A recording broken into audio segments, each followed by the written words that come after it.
దేవునికి స్తోత్రములు. మీ అందరికీ నా వందనములు. ఈరోజు దేవుని వాగ్దానం. యెహోవా కృపయు ఘనతయు అనుగ్రహించును. కీర్తనల గ్రంథం 84వ అధ్యాయం 11వ వచనం. సైన్యములకు అధిపతి అయిన యెహోవా మనకు కృపయు ఘనతను అనుగ్రహిస్తానని మనతో సెలవిస్తున్నారు. మనం అందరము నీతిని ప్రేమించి దుర్నీతిని ద్వేషించాలి. దేవునికి ఎల్లప్పుడూ స్తుతియాగం చేయాలి. సూర్యోదయం మొదలుకుని సూర్యాస్తమయం వరకు యెహోవా నామాన్ని మనం అందరము స్తుతించాలి, ఘనపరచాలి.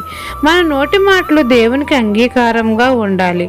అప్పుడు తండ్రి మనకు బలమును అనుగ్రహిస్తాడు. ఆయన ప్రభావము మన మీదకి వస్తుంది. యథార్థంగా ప్రవర్తించే వారికి ఆయన ఏ మేలును చేయక మానడు. మనం చేసే ప్రతి ప్రార్థనను తండ్రి సన్నిధికి చేరుతుంది.